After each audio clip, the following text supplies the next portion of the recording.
할렐루야. 우리 옆에 분들 인사하시죠. 반갑습니다. 저 뒤에 문을 닫으세요. 문을 닫으세요. 오늘 이 시간 이 자리에 오신 여러분들을 주님의 이름으로 환영하고 축복합니다. 자, 오늘은 열정의 사도 야고보라고 하는 주제로 말씀을 준비했습니다.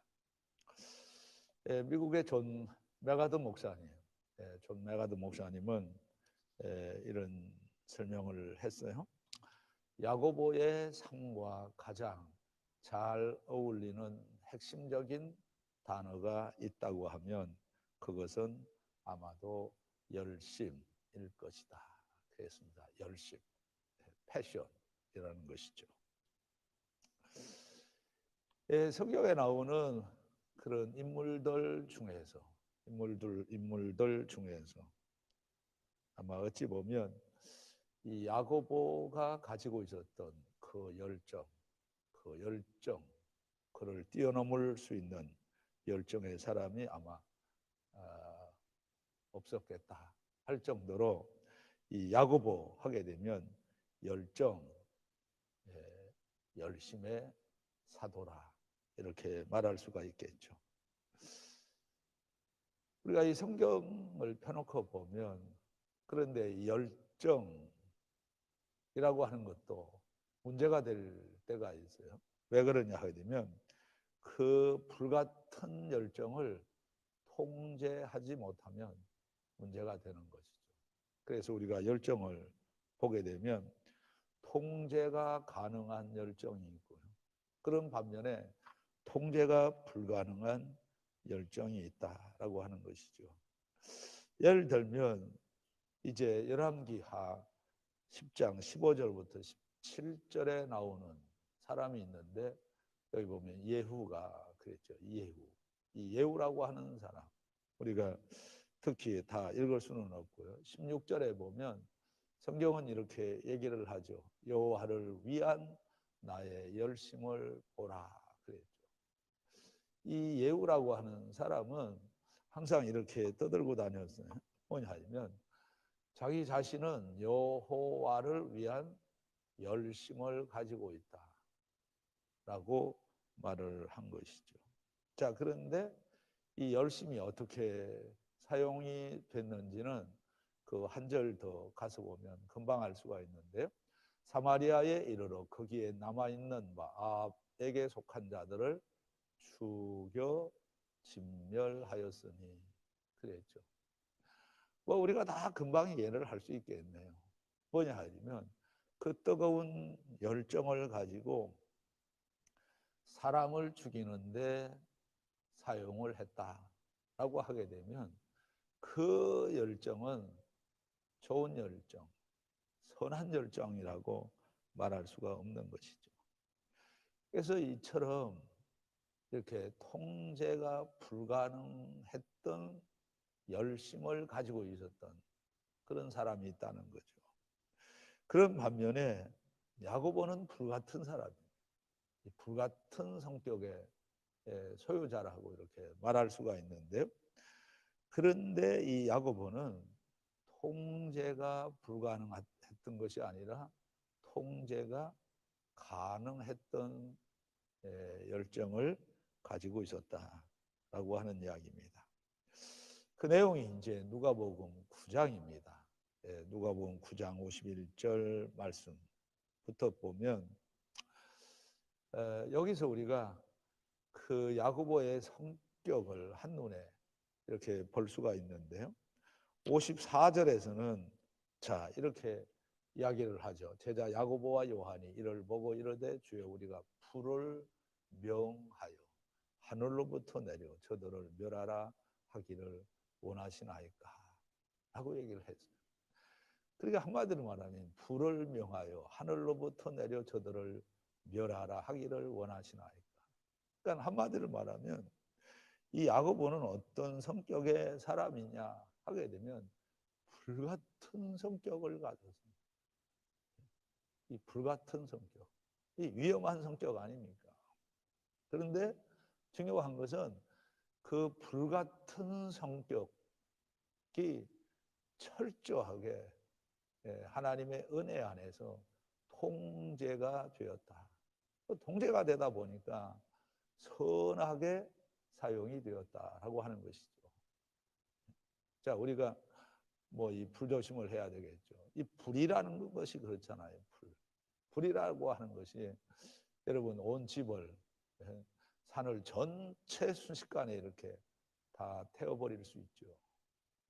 자, 그런데 불이 없으면 또 우리가 살 수가 없는 거예요. 불이 있어야 밥을 해먹고 불이 있어야 우리가 살 수 있는 거 아닙니까? 근데 이렇게 이 불이라고 하는 것도 긍정적으로 이렇게 사용이 될 수가 있고 반면에 이렇게 부정적으로 이렇게 사용이 된다라고 하는 것이죠. 근데 이 예수님도 이 야고보의 성격을 인정을 했어요. 그래서 이 야고보와 이 요한 이 두 형제에게 별명을 지어주죠. 어떤 별명을 줍니까? 보아너게라고 하는 별명을 지어줍니다.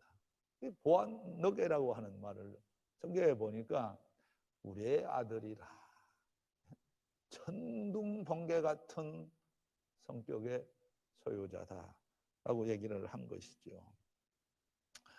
우리가 그 야고보와 요한에게 왜 이런 이름을 지어주었을까 생각을 해보면 역시 이제 이들에게만 새로운 이름을 이렇게 지어준 것이 아니라 베드로에게도 이름을 지어주죠.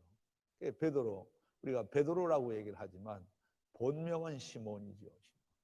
근데 우리가 이 마가복음 3장 17절 가서 보면 이 우레의 아들이라고 하는 그 이름을 야고보와 요한에게 지어주듯이 그 전에 베드로에게는 시몬을 베드로라고 하는 이름을 더하셨다. 이렇게 얘기를 했거든요. 근데 이 말씀을 준비하면서 제가 이렇게 가만히 보니까 이 두 사람이 다 이름이 이제 하나씩 생겼어요. 생겼는데 그 의미가 달라요. 그러니까 베드로에게 새로운 이름을 더 주신 이유는 뭐냐? 계시적 성격, 예언적 성격이 있는 거예요. 베드로, 반석이라는 거죠. 그러니까 앞으로 지금은 내가 이렇게 흔들리는 인생이지만 그러나 너는 큰 인물이 되어가지고 흔들림이 없는 그런 사람이 되라 라고 하는 예언적, 계시적 성격에서의 이름을 주신 것이다 라고 하는 거예요. 그런데 우리 여기에 나오는 이 보아너게, 우리의 아들이라고 하는 이름은 미래적 성격이 아니라 지금 현재 그들이 가지고 있는 캐릭터에 대한 예수님의 설명이시다. 이렇게 보시면 되거든요.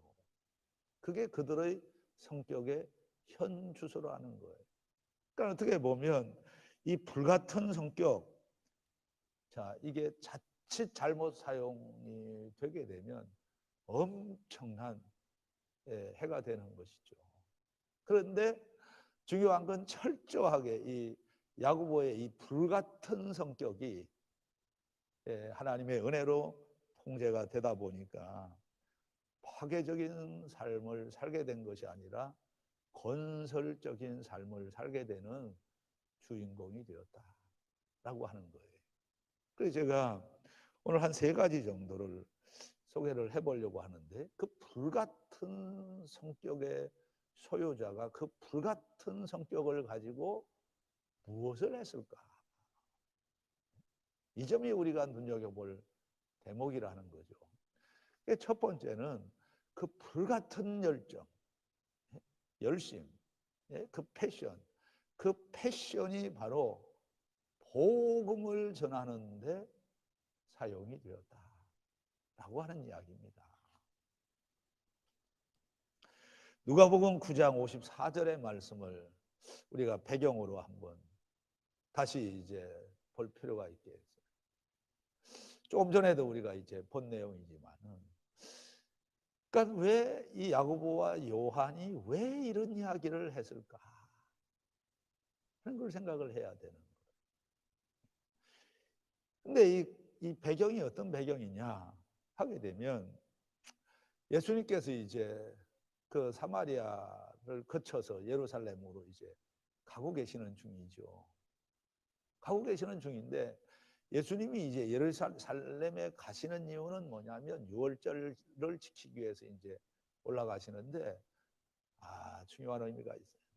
왜냐하면 그 유월절에서의 그 유월절 그 지키는 것은 예수님 생애의 마지막이라고 하는 사실을 예수님이 알고 계셨던 거예요. 그러니까 지금 예수님은 예루살렘으로 가셔서 마지막 유월절을 지키시기 위해서 가시던 중에 어디를 들어가시느냐 하면 여기 사마리아라고 하는 데를 들어가게 되는 거죠. 그 사마리아 예수님은 어디를 가시든지 간에 가시는 곳곳마다 이제 복음을 전하셨잖아요.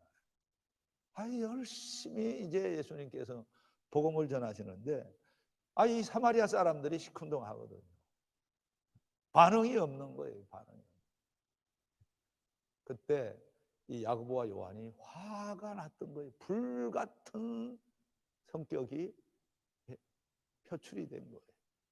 그래서 자기들도 모르게 뭐라고 얘기를 했냐면 예수님한테 불을 명령해 주십시오. 그래서 하늘로부터 불이 쏟아지게 해가지고 이거 다 태워버리는 게 좋겠어요. 그럼 가만히 생각을 해보세요. 가만히 우리가 이 생각을 해보게 되면 보통 사람들은 이런 이야기 할 이유가 없는 거예요.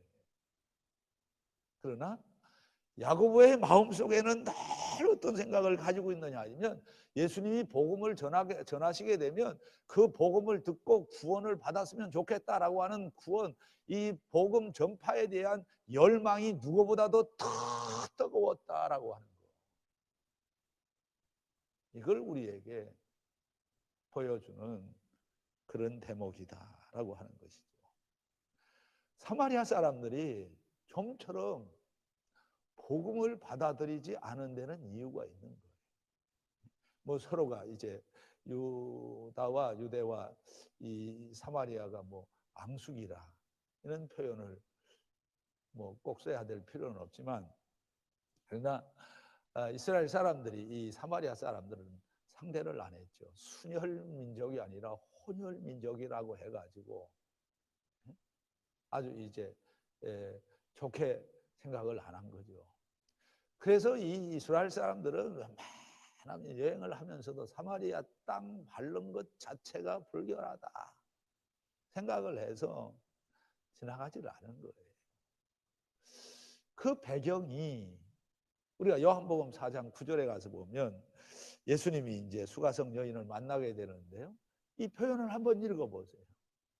뭐라고 얘기를 합니까? 사마리아 여자가 이르되 당신은 유대인으로서 어찌하여 사마리아 여자인 나에게 물을 달라 하나이까 하니 이는 유대인이 사마리아인과 상종하지 아니함이로라. 그러니까 생각을 해보세요. 저는 그런 이야기를 들었거든요. 우리 박철준 선교사님이 이제 터키 가서 이제 선교를 하고 계시는데, 이 박철준 선교사님한테 들은 얘기가 아니에요. 다른 선교사님한테 들었는데 이렇게 얘기를 하더라고요. 터키에서 선교를 하는데 미국에서 온 미국 선교사보다는 한국에서 온 한국 선교사가 더 사역하기가 좋다. 이렇게 얘기를 하는 거예요. 그러니까 미국에서 온 미국 선교사는 별로 안 좋아한다는 거예요. 한국에서 온 선교사는 그래도 좋아한다는 거예요. 그러니까 이때 당시에 지금 이 사마리아 사람들은 하여튼 감정적인 그런 그 아픔이 있기 때문에 유대인들이 와서 복음을 전하는 거 이거 안 받아들였다라고 하는 거예요. 그럼에도 불구하고 중요한 건 뭐냐? 이 야고보와 요한과 같은 이 형제들은 이 땅에도 이 사마리아 땅에도 이 복음이 떨어져서 이 복음을 통해서 이 구원받는 하나님의 백성들이 생겨야 되겠다라고 하는 그 열정을 가졌던 거예요. 자, 그래서 결국은 어떤 일이 일어나냐 하면 그 사마리아에 복음이 들어간 거예요. 복음의 문이 열렸어요. 물론 아주 강력한 예수님의 의지가 계셨죠. 요한복음 4장 4절에 보면 사마리아를 통과하여야 하겠는지 그랬죠. 자, 보세요. 복음을 받아들이지 않았던 그 사마리아 땅에 이 예수님의 이 강력한 의지에 의해서 이 사마리아를 들어가시고 거기서 수가성 여인을 만나고 그 수가성 여인이 그리스도를 만나게 되죠. 그 만나고 나서 이 여인이 자 받은 은혜를 가지고 이제 동네로 들어가서 이제 복음을 전하죠. 복음을 전하는데 놀라운 역사가 일어났어요. 왜냐하면 좀처럼 복음을 받아들이지 않았던 그 사람들 중에 많은 사람들이 예수를 구세주로 알게 되었다. 이 이야기예요. 자, 보세요. 요한복음 4장 28절 가서 보면 여자가 물동이를 버려두고 동네로 들어가서 사람들에게 이르되 내가 행한 모든 일을 내게 말한 사람을 와서 보라. 이는 그리스도가 아니냐 하니 그들이 동네에서 나와 예수께로 오더라. 예수님을 멀리하던 사람이 예수님 앞으로 나왔어요. 그리고 나서 39절 가서 보면 여자의 말이 내가 행한 모든 것을 그가 내게 말하였다 증언하므로 그 동네 중에 많은 사마리아인이 예수를 믿는지라.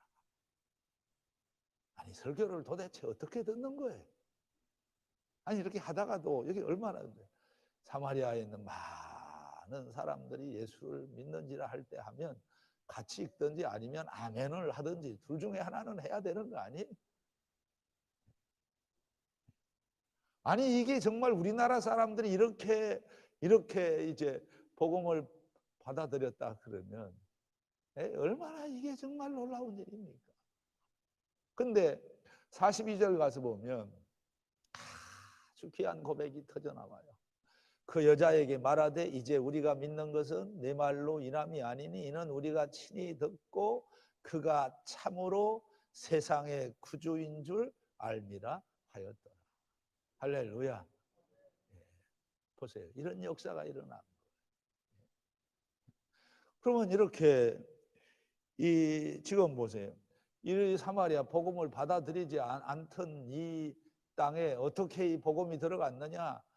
누구 같은 사람들이 있었느냐 하면 야고보와 같은 불같은 성격을 가지고 있었던 사람들이 있었기 때문이다 라고 하는 거예요. 그래서 단순히 이 사마리아에서 복음만 들어간 게 아니에요. 저희 누가복음 17장을 제가 보면서 깜짝 놀랐는데 우리가 이 12절부터 이렇게 쭉 보면 어떤 스토리냐 하면 나병 환자 10명이 예수님한테 나와가지고 치료를 받게 되는 거예요.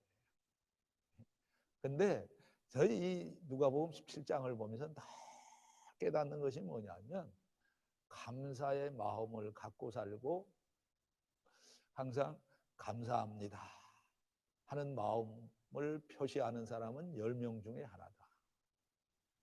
10명이 다 나병 환자 다 고침을 받았어. 고침받고는 다 돌아가 버린 거예요. 고쳐준 의사 선생님 예수님한테 감사합니다 말 한마디 안 하고 간 거예요. 근데 성경을 보세요. 성경을 보게 되면 예수님은 이 아쉬움의 표현을 거의 안 하셨어요. 그런데 여기서 딱 말씀하시죠. 아홉은 어디에 갔느냐. 그러니까 우리가 살아가면서 여러분 이 감사합니다라고 말할 수 있는 사람이 된다는 것이 여러분 쉬운 일이 아니라는 거예요. 자, 오늘 이 말씀 특별히 한번 보시죠. 15절인데 그 중에 한 사람이 자기가 나온 것을 보고 큰 소리로 하나님께 영광을 돌리며 돌아와 예수의 발 아래 엎드려 감사하니 그는 사마리아 사람이다. 누가 예수님한테 찾아와서 감사합니다 라고 하면서 하나님께 영광을 돌렸느냐? 사마리아 사람이라. 누가 누구를 욕을 합니까? 그리고 사도행전 1장 8절에 가서 보세요. 오직 성령이 너희에게 임하시며 너희가 권능을 받고 예루살렘과 온 유대와 그 다음 나갔죠. 시작. 사마리아와. 보세요. 복음의 루트의 한 지점이 되었잖아요. 점을 찍었잖아요. 누구 때문이냐? 불같은 복음의 열정을 가지고 있었던 야고보와 같은 사람들이 있었기 때문에 복음이 들어온 거예요. 가만히 생각을 해보세요. 오늘 우리가 이 교회 창립 주일을 맞이하면서 제가 이 교회를 생각을 해보는 거예요. 한국교회 어떻게 교회가 세워졌고, 그리고 한국교회 교회들이 세워지면서 우리들 교회가 어떻게 해서 교회가 세워졌겠는가? 여기에는 어떤 사람들이 있었느냐? 야고보와 같이 불같은 복음의 열정을 가지고 있었던 사람들이 있었기에 우리가 이런 축복을 누리고 있는 줄로 믿습니다. 감사한 일이죠. 그리고 성경을 가만히 보면 두 번째로요, 야고보는 그 불같은 성격을 가지고 뭘 했는지 아세요? 전 이렇게 요약을 했어요. 야고보의 열심은 하나님의 보좌를 겨냥하게 했다. 하나님의 보좌. 이 보통 이제 보면 이 보통이 아니라 대부분이 그러지 않나 싶어요.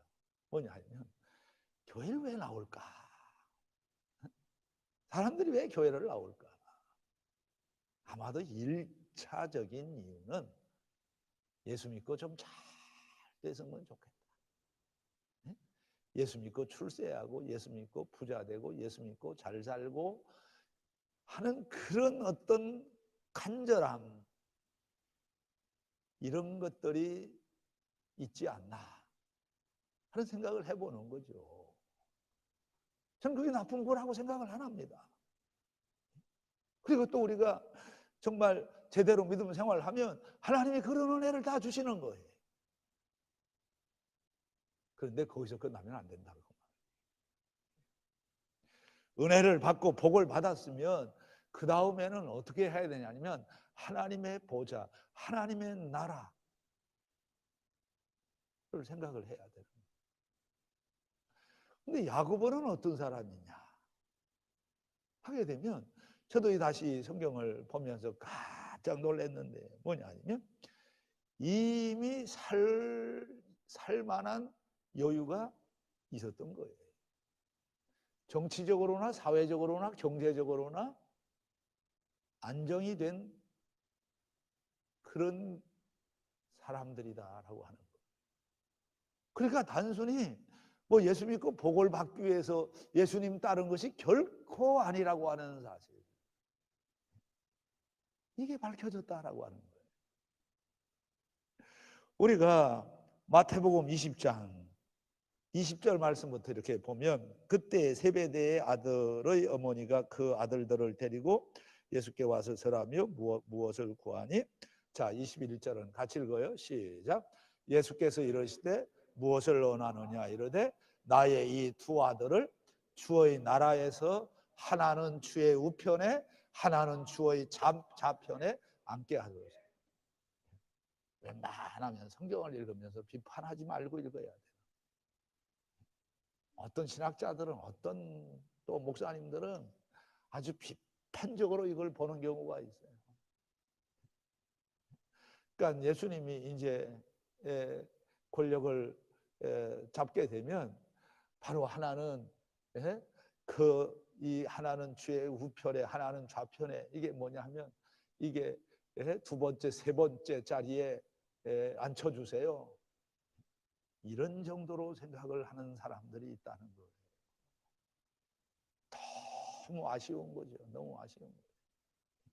왜냐하면요, 그대로 보는 거예요. 그대로 주의 나라에서 하나는 주의 우편에, 하나는 주의 좌편에, 어디에서? 이 땅에서가 아니라 주의 나라에서, 하나님의 나라에서 주의 보좌를 겨냥하고 있다라고 하는 것이죠. 한번 보실래요? 이 사람들이 바로 예수님을 따르는 이유, 궁극적인 이유는 다른 사람들, 다른 제자들하고는 다른 점이 있었다는 거예요. 뭘 보면 알 수 있느냐 하게 되면 몇 가지 이유가 있어요. 그러니까 야고보와 이 요한의 이름이 나올 때는 아버지와 어머니의 이름이 나올 때가 많아요. 여기 20절도 한번 보세요. 뭐라고 되어 있어요? 그때 세베대의 아들 어머니가 그 아들들을 데리고 그랬죠. 베드로를 얘기할 때는요, 아버지 이야기 별로 없어요. 별로 없어요. 그럼 왜 아버지의 이름이 나올까? 야고보와 요한을 얘기할 때 왜 아버지의 이름이 나오느냐? 물론 야고보의 이름, 요한의 이름이 많기 때문에 구별하기 위해서도 나올 수도 있어요. 그게 충분한 설명이 못 된다는 거예요. 그럼 왜 나오느냐? 그 이유가 뭐냐면 아버지의 배경이 그 당시에 반영이 되었다라고 하는 것이거든요. 이런 점에서 보면 분명한 건 뭐냐면 베드로와 이 야고보와의 그 생활이 하늘과 땅 차이인 거예요.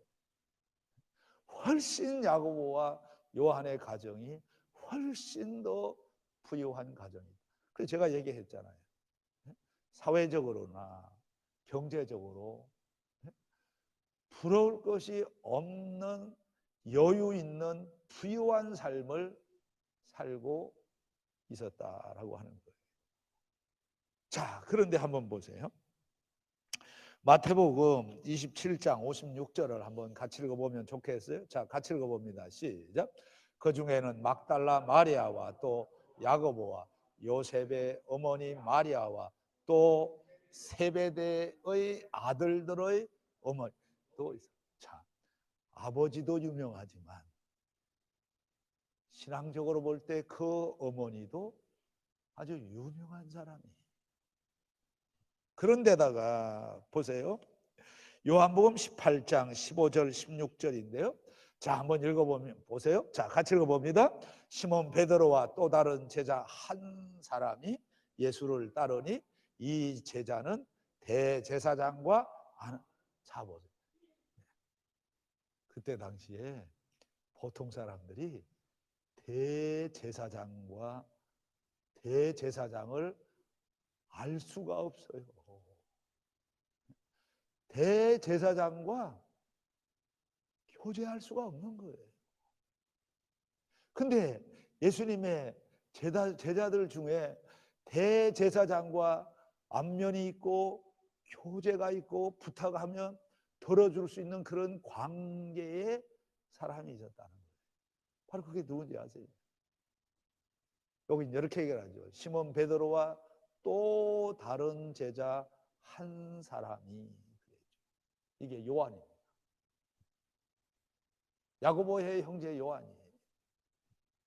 그러면 대제사장과 관계할 수 있는 이 관계망이 어떻게 구축이 되었느냐?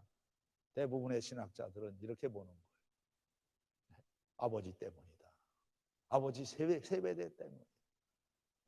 그래서 자, 잘 보세요. 그 다음 절을 보면 자, 이 제자가 어떤 로비를 하느냐 하면 예수님이 이제 그 체포돼 가지고 대제사장 그 집으로 끌려 들어가잖아요. 근데 보세요. 요한이 지금 어떻게 했냐? 베드로는 문 밖에 서 있는지라. 베드로는 대제사장하고 무슨 뭐 이렇게 교제가 없어요. 이 소셜 포지션이 없는 거예요. 그런데 이 야고보는 보세요. 베드로는 문 밖에 서 있는데 대제사장을 아는 그 다른 제자가 나가서 문 지키는 여자에게 말하여 베드로를 데리고 들어오니. 자, 이거 보세요. 그러니까 이 정도의 능력을 가지고 있었다라고 하는. 그러니까 베드로의 그 위치에서는 그 대제사장 집 안으로 들어갈 수가 없는데 요한이 가서 딱 한마디 하니까 딱 베드로가 그 안으로 들어갈 수가 있었던 거예요. 자, 이런 걸 우리가 보게 되면 이미 이 야고보와 요한은 사회적으로나 경제적으로나 정치적으로나 영적으로나 상당한 수준에 있었던 그런 생활을 하고 있었구나 라고 하는 것을 알 수가 있는 것이죠. 그럼 우리가 성경 전체를 놓고 보면 이 야고보의 어머니가 누구냐? 살로메라는 거예요. 살로메. 그럼 그 살로메는 어떤 사람이냐? 마태복음 27장 55절인데요. 자, 같이 읽어봅니다. 시작. 예수를 섬기며 갈릴리에서부터 따라온 많은 여자가 거기서 멀리서 바라보고 있으니 이 여자 중에 이 갈릴리에서부터 예수님을 계속 따르면서 섬기던 여자들 중에 한 사람이 바로 야고보의 어머니다. 그럼 그런 사람이 자, 주의 나라에서 하나는 주의 우편에 함께 해주시고 하나는 주의 좌편에 함께 해주세요. 이거는 이 땅에서의 어떤 출세를 겨냥한 것이 아니라 저 영원한 하나님 나라 하늘 보좌를 겨냥하고 있었다라고 합니다.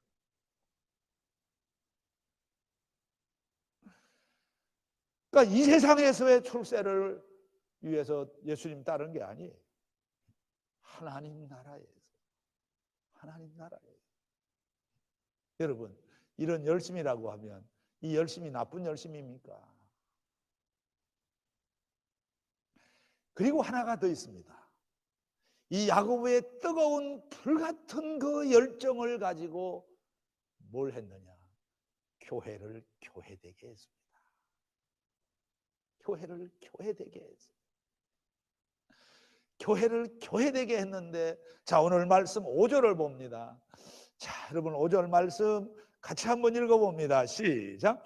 이에 베드로는 옥에 갇혔고 교회는 그를 위하여 간절히 하나님께 기도하더라. 여러분, 야고보를 통해서 교회가 교회되게 했어요. 교회가 교회되게 되었다라고 하는 것, 그 교회가 뜨겁게 기도 운동이 일어나기 시작을 했다. 한마디로 말하면 야고보가 한 일이 뭔지 아세요?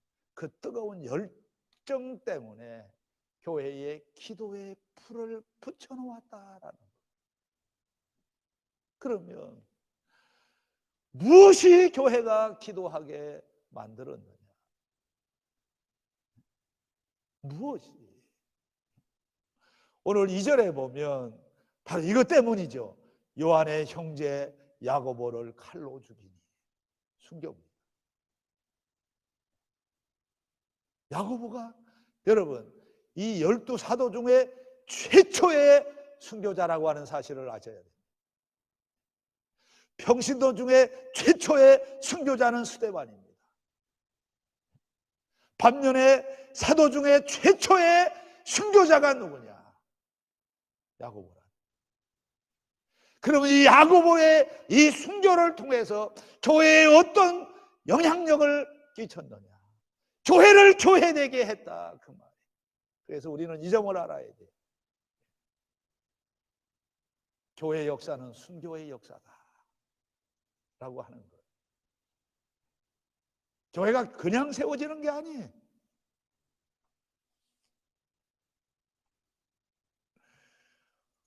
자, 여러분 보세요. 여기에 열정과 순교와 열정이 무슨 관계가 있느냐라고 하는 것이죠. 이 야고보의 이름이 나올 때는 단독으로 나오는 적이 거의 없다는 사실. 이 네 명 중 네 명이 나올 때 베드로, 안드레, 야고보, 요한 이 네 명이 나오든지 아니면 세 명이 나오든지 늘 같이 나와요. 자, 이렇게 되는 거예요. 자, 마가복음 5장 37절을 한번 보세요. 자, 같이 읽어봅니다. 시작. 베드로와 야고보와 야고보의 형제 요한 외에 아무도 따라옴을 허락자. 자, 여러분, 여기서 이제 여러분들 아셔야 될 것이 뭐냐면 야고보의 이름은요, 혼자 나오지를 않아요. 늘 같이 이름 나와요. 베드로의 이름은 혼자 나와요. 요한의 이름도 혼자 나와요. 근데 유독 야고보의 이름만큼은 혼자 나오지 않아요. 한 군데만 더. 자, 마태복음 17장 1절인데요. 자, 같이 읽어봅니다. 시작. 엿새 후에 예수께서 베드로와 야고보와 그의 형제 요한을 데리시고 따로 높은 산에 오르. 자, 보세요. 여기도 같이 나와요? 같이 안 나와요? 같이 나오죠. 근데 중요한 건 뭐냐? 오늘 사도행전 12장에 나오는 내용을 보세요. 자, 1절부터 2절을 한번 펴보면 이렇게 돼 있죠. 그때 헤롯 왕이 손을 들어 교회 중에서 몇 사람을 해하려 하려. 여러분 보세요. 헤롯이 이제 이렇게 교회 중에서 몇 사람을 죽이려고 할 때 1순위가 누구냐? 야고보라는 거예요. 그리고 2순위가 누구냐? 베드로라는 거예요. 아마도 그때 제가 살았으면 내가 3등은 했을 줄로 믿습니다. 제일 먼저 베드로가 아니라 야고보를 헤롯이 죽이려고 했다라고 하는 것을 보면 이 산헤드린 공회원들이 제일 못마땅하게 생각하고 있었던 사람이 누군지를 우리가 짐작할 수 있는 거예요. 왜 그랬을까요? 누구보다도 복음에 뜨거운 열정이 있었기 때문이다. 그래서 야고보의 이름이 나올 때 여기는, 자 보세요, 여기는 혼자 나왔어요. 여기는 유일합니다. 유일해요. 왜? 아무도 따라올 수가 없는 자리이기 때문에. 왜? 순교하는 자리. 혼자 나오는 거예요. 그리고 놀라운 비밀은 뭐냐 하게 되면 야고보의 이름이 나오는 이 자리에서 자연스럽게 따라 나오는 단어가 하나 있다고 하는 사실을 기억을 해야 돼요. 그게 뭐냐? 교회. 1절에도 교회, 5절에도 보면 교회. 뭘 남겼나요? 야고보의 그 불같은 열정을 통해서 야고보는 교회를 교회되게 했다. 할렐루야. 놀라운 일입니다. 제가 얘기했잖아요. 교회 역사는 순교의 역사입니다. 복음을 들고 들어오다가 토마스 선교사를 비롯해가지고 얼마나 많은 선교사들이, 한국교회가 세워지기도 전에 얼마나 많은 사람들이 피를 흘렸는지 몰라요. 한국교회가 그래도 이렇게 복을 받은 이유는 뭐냐 하게 되면 한국에 들어와서 이렇게 야고보와 같은 순교의 피를 흘린 선교사님들이 계셨기 때문에 한국교회가 이렇게 복을 받은 거예요. 이런 걸 생각을 해보게 되면 우리는 이 시간에 정말 이 수많은 이 한국교회를 세우기 위해서 피를 흘린 수많은 선교사님들, 그분들의 그 수고와 헌신, 우리는 잊을 수가 없다라고 하는 것이죠. 예. 교회를 해보니까 저는 이렇게 생각을 합니다. 피를 흘려 야고보처럼 다 죽어야만 순교냐? 오늘 이 자리에서 우리가 교회 창립 예배를 드리는 이 자리에서 저는 이렇게 말하고 싶어요. 뭐냐면 야고보와 같이 직접적으로 순교의 피를 흘려 죽지는 않았지만 거기에 버금가는 순교자들이 많이 있었기에 오늘 우리가 이 자리에서 우리가 기쁨과 감사함과 평안함으로 하나님을 예배하는 예배의 축복, 교회의 축복을 누리고 있는 줄로 믿습니다. 오늘 이 시간에 우리에게도 뜨거운 열정을 주시옵소서. 그래서 야고보와 같이 교회를 교회되게 하고 교회의 기도에 이 불을 붙일 수 있는, 교회의 부흥의 불쏘시개가 될 수 있는 하나님의 사람이 되게 하여 주시옵소서. 이 마음을 우리 모두가 함께 갖게 되었으면 오늘 이 시간 우리의 이 예배는 아주 큰 의미가 있는 예배가 될 줄로 믿습니다.